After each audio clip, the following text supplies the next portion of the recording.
With me tonight is Mandy Lamb, the country manager for Visa South Africa. And we've been talking about some of the very interesting things happening with payment in Africa. I mean, firstly, Visa's looking to get the cash out of the system. Just talk us through a little bit of that strategy. Yeah, so cash displacement is our biggest strategy, not only across Africa, but globally. If you look at the actual penetration of electronic payments relative to cash and other forms of payment, there's still tremendous opportunity out there. And that's our objective, is to try and make sure there are more places where consumers can use electronic payments, which are much more efficient, much more reliable, much safer than cash and other forms of payment. And it's very helpful, for instance, in remittances. Isn't that one of the big pushes that the World Bank has come to you to talk about one of your payment mechanisms for? So at the moment, the cost of remittances across Africa specifically, and from the South Africa corridor into Africa and into other markets is very high, and the World Bank has an objective to reduce that cost to 5% of the transaction value.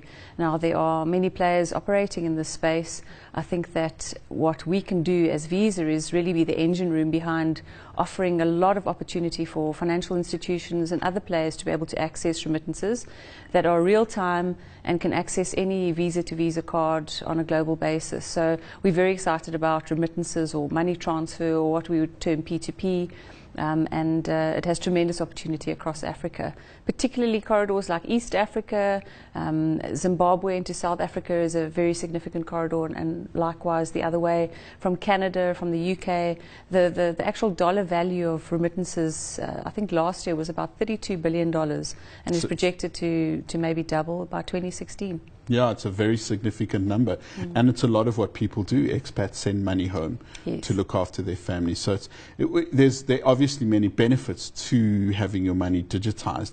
Talk us through some of those. I think first and foremost is, if you look at it from a government or an economy standpoint, we've done plenty of work over the years to show that electronic forms of payment actually bring more efficiency to economy. It takes out that grey or shadow economy. The government is able to see where cash flows are going a lot more efficiently and a lot better. I think the other primary area that we're really interested in, that we're working very hard on, is the security and safety elements, so that the consumer can have a much better experience than using cash, and can actually see a trail of where they've utilized their funding, which promotes things like savings for countries as well, where people can actually see, I've spent my 100 Rand on X, Y, and Z, as opposed to it just disappearing overnight. So safety and security in terms of the technology as well. We've deployed chip and pin technology all over the world. Some countries still to take on board, like the US. But I think that on the whole, what stands behind the Visa brand is that reliability and that safety and security of using electronic payments versus cash. Yeah, and we're seeing a lot of things shifting to mobile money and mobile payment mechanisms. Yeah. I know the Swipe, it's called, is also going to be coming to South Africa sometime soon. I don't know the details of that particular technology, but what we have seen is certainly multiple players wanting to access mobile technology and leverage mobile technology in order to provide services, particularly to the underbanked and underserved segments, where mobile is really probably the most ubiquitous technology we've ever come across to date.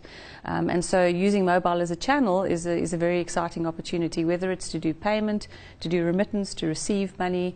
There are many ways of utilizing the mobile channel. It's a very exciting and competitive space. It is indeed.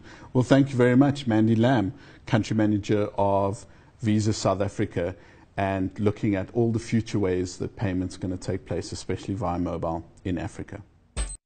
We may soon be wearing wireless brain implants. Scientists at Stanford University have discovered breakthrough technology that would allow implants to be placed in even the tiniest spaces in our bodies. Now, this is important because it was not possible until now. Traditionally, devices have batteries that are so bulky that they don't fit in tiny spaces. And moreover, if you are trying to place these tiny devices in your bodies, you have to make sure that they're placed close enough to the surface so that they're recharged. This problem was solved by the scientists at Stanford University, and they claim that with this new method, midfield powering method, they can, quote, "We can safely transmit power to tiny implants in organs like the heart or brain, well beyond the range of current near-field systems." So the researchers are claiming that this technology can essentially have applications that have never been seen before. So we've already seen how, for example, brain impulses can be used to help people with Parkinson's and to control their symptoms. Now, this is saying we don't need to, take drugs. We can actually have a tiny little implant that's more localized and effectively impacting our brains or other parts of our bodies. Yeah, how crazy is that? It's like nuts. the vision for this lab is so ambitious that they're saying this will hopefully replace drug therapies. They found what they call the sweet spot, which is that midfield part in your body where you can charge something, you can charge the battery that is located within this device from outside of your body without having it get interrupted or without damaging the rest of the body. And it's very similar to like cell phone technology, right? So they're saying this isn't going to interfere. It's pretty safe. These waves aren't at all going to give you cancer or anything. No, that's where the questions are coming. Right? I'm not too sure about that one. But if it's a matter of getting cancer or controlling my brain tumor, then control my brain tumor. I'd rather have that than have cancer somewhere else. Now, keep in mind that this is coming out of a lab at Stanford where they're doing research just like this. But if this ever comes to market, it will have to be approved by probably the FDA and maybe a number of other regulatory agencies. They'll be doing some studies on whether this causes cancer. So this will be interesting. Oh, absolutely. And this has applications beyond medical devices as well. You can think of the many sensors that we use now with like our sneakers and our watches. This can essentially track your, heart rate, glucose levels, how far you're running, how fast you are, things like that. So it has other applications outside of just being sick. It can have health and lifestyle applications. Yeah, even better than a Nike Fitband, huh? Now, what do you think? I don't want to say it, but but that's basically what this is. Inside, very small, the size of a grain of rice, they said. But my question, Lisette, is: are you concerned about some critics who are saying, oh my God, now we have a device inside our bodies. This is just yet another way for the government or whatever nefarious agency to track us, and what happens when it goes wrong? Oh, absolutely. I think there's always that fear, right? That the more technical we become, the more, literally, our bodies become, the more wires we put in them, the easier it is for other wires to access us, right? So there's always that concern, but I don't know. I tend to be pretty trusting sometimes, and I'm like, okay, if this is going to save someone's life, let's save someone's life. I don't think that if I'm going to have a device, somebody's going to try to use it for evil and try to kill me or something. I'm not the president. I wouldn't be too concerned. If I were more important, maybe I would be. Yeah, exactly. Well, you wouldn't, maybe, but maybe right. It's interesting. I mean, I don't know. I think Homeland freaked everybody out by that. There was a plot line that had something very similar to this. Yeah. But in its purest form, it's incredible, and it makes me excited about what the potential is. Yeah, and I'm really curious to if people would use it. So would you be concerned about using a device like this, or would you be pretty open to trying it? Let us know in the comments below, and remember to subscribe to the Lip TV. Yo, this is God as an alien at the new Solo Health Station, Obamacare RFID machine. Let's see. That's for the cup. That's for the hairpiece. This is where it takes your blood pressure. But let's see here. Here's where the RFID will be.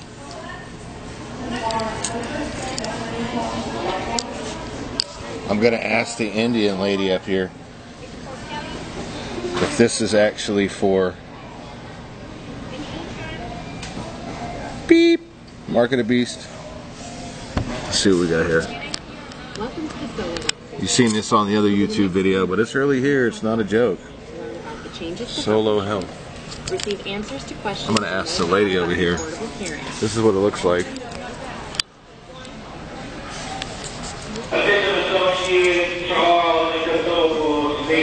Wow. That is crazy, isn't it? Beep, scan me. Wow. Anyways. RFID hand reader. All right, this Wisconsin company, this company says it's about to become the first in the U.S. to offer microchip implants to its employees. You heard that right. Microchip implants under the skin. Josh Rosenthal joins us live from just up the hall to explain this. He's in the building with us right now. Josh, what's this all about? That's right. So, Lindsay, just outside of the studio here, we've got a few of these vending machines. Now, we all know how these work, right? You walk up, you put your dollar in, you get your pack of chips. Well, as I learned today, these machines are quickly becoming very old-fashioned, and in fact, just how old-fashioned may surprise you. At 3 Square Market in River Falls, a team of programmers designed software for break room markets, like this one.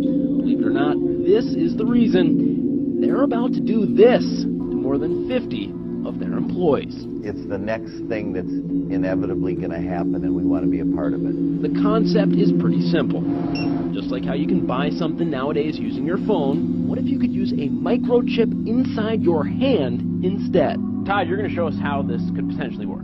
Yes, basically what this is considered is a break room market in an office complex. We'll come up, scan the item, we'll hit pay with credit card, and it's asking to swipe my proximity payment now. I'll hold my hand up, just like the cell phone, and it will pay for my product. Instead of a credit card, correct, hand. Because my microchip is now my credit card. More than 50 3 Square Market employees are having them implanted starting next week. Not only can they buy stuff with them, they'll also be able to use the chips to get in the front door and log on to their computers.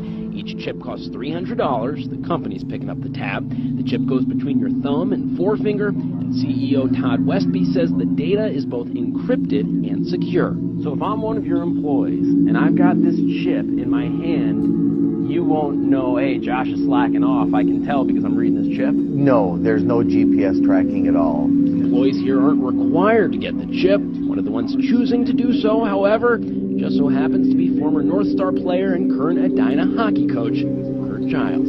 If somebody told you back in the day when you're flying around the ice playing for the North Stars that you're going to have a chip implanted in your hand, you're going to use it to pay for stuff, you're going to use it to get in and out of buildings, what would you have told that person? I probably would have thought a chip tooth or a chip of ice, but not a chip that has the technology that we're talking about today.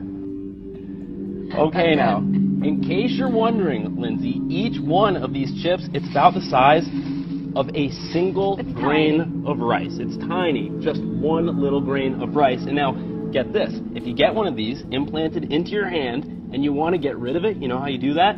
For real? Tell me you just pop it out. It's almost hard to believe. Did they offer you one? They did. They very much wanted me to come back next week when they're putting them in employees and get one. Still not sold, but I'm a little closer to being sold than I was when I walked in. Faster from the vending machine. Sure would. All right, now we need to upgrade the vending machines. Yeah, really. All right, thank you, Josh. All right, this may be the first time a U.S. company is using the technology, but it's already being used in Europe. A company in Sweden offered more than 100 employees the opportunity to get those microchips earlier this year.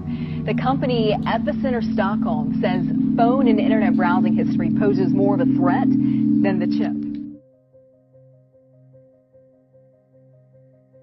Hidden in a stack of papers, underneath a pile of documents, might be one of the most terrifying requests for a patent ever recorded. And it comes from one of the most well-known tech companies in the world. What on earth is it? And why is there almost no press about this device? Just one website found out about the patent and published an article. Gizmodo, a popular tech blog, dubbed the gadget the Vampire Watch. Why did they call it this? Because the device sucks your blood, literally. Google quietly requested a patent back in May 2014 with the U.S. government. It was for a device to be worn around the wrist, something like a watch, although the patent indicates that it is not for time tracking purposes. Google provides diagrams for their invention. You can see that the company plans to market this product as a needle-free device that draws blood out of the human body. In most cases, blood can be extracted from a person using a needle as the point of entry into a vein. But now, no needle is needed, just the Vampire Watch. Google happily boasts that the device can be used to analyze and track just about everything that goes on inside of the body, such as hormone levels, enzymes, reagents, proteins, cells and molecules including blood glucose. Most people would think that such a device would be beneficial for diabetic patients who must check their blood sugars routinely. But as you can see, Google is looking beyond the multi-billion-dollar diabetic market. The Vampire Watch can literally track just about everything that happens inside of your body. Before you say that this is a good thing, that this device could save countless lives, Consider what it could potentially open up. Tech companies have already led the way in the largest violation of privacy rights in the history of the world. The very notion of privacy has been stripped from the World Wide Web. There is no such thing. It doesn't exist. Leaders of tech companies have been complicit in the hostile takeover of privacy rights by the U.S. government. It is known that the NSA has collected billions and billions of pieces of data on U.S. citizens and even citizens in many other countries. Vast quantities of bulk data on billions of people, their online purchases, their surfing, their thoughts and ideas, their selfies, their videos, their expressed opinions. All of this data has been provided to the National Security Administration by companies like Facebook, Yahoo, Apple, and Google. And now to the NSA. The NSA's top lawyer says internet and tech companies did in fact know about the agency's data collection program known as Prism. Since the news broke last summer, companies like Facebook, Google, and Apple denied any knowledge of Prism. But at a recent hearing, NSA General Counsel Rajath Dey said that's not true. Listen to this exchange between him and a member of the Privacy and Civil Liberties Oversight Board. Early on in the debate, there were some statements by companies who may or may not have been involved in the program saying, well, we never heard of Prism. But whether they ever heard of Prism, any company that was from whom information was being obtained under 702 knew that it was being obtained. Correct. Prism is just an internal government term that as a result of the leaks became a public term, but collection under this program is done pursuant to compulsory legal process that any recipient company would have received. Google knowingly provided billions of pieces of data to the NSA, and then they tried to deny that they had ever done such a thing. So will you now trust them with your most personal data, your very blood matrix? With Google's Vampire Watch, all data on your body will be uploaded and stored in microchips. It will be put on servers, and it will be entered into the World Wide Web. It becomes a part of the www matrix, the web that has taken over and caught everybody inside of it. Your blood is a matrix of data waiting to be explored. It has always been my opinion that the flesh and blood of the human body is the last thing to be completely controlled by the beast system that is now in place. Everything else is fully under the beast's dominion. Your body, which is the temple of God, is the only thing left. And they want ownership of it, ownership of you. They want to collect every aspect of data about your personal matrix and to connect it to the larger one that they have created. That is the sole function of many of these mega tech companies. They work for the beast. It's in their logos. Just take a look. These companies, including Google, know the trend. They know what's coming in the future. Your DNA must be brought in, introduced. It must be programmed into the larger net matrix. This is the reason the Vampire Watch is such a terrifying apparatus. Your body becomes hardwired to the web, and all of the data about your flesh and blood becomes absorbed into the matrix. We have been warned that such a time is coming. The book of Revelation, chapter 13, speaks of a mark that will be placed in a very specific location, on the right hand or on the forehead. Without this mark, a person cannot buy or sell. He cannot conduct any type of commerce. Was Revelation prophesying the hardwiring of every person upon the earth to the matrix? That a technology would be utilized to bring all into the 666 web they have built.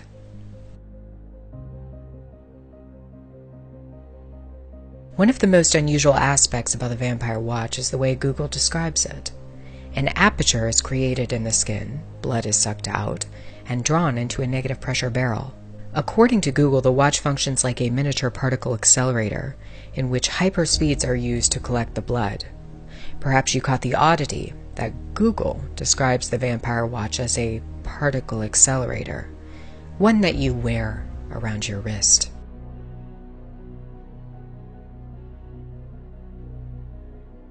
There is another, more well-known particle accelerator that has been the subject of controversy for many years. The most famous and largest accelerator in the world is the Large Hadron Collider at CERN, and they too are trying to open up an aperture using hyperspeeds. It will serve as a portal to another dimension, or so they say. CERN's attempt to open up black holes has sparked warnings from some of the most famous scientists in the world, including cosmologist Stephen Hawking. There could be something on the other side of this aperture. I do think people should be very cautious about purchasing a particle accelerator called the Vampire Watch that can extract blood from you using hyperspeeds instead of a needle. This device sounds like a miniature version of wearing CERN around your wrist.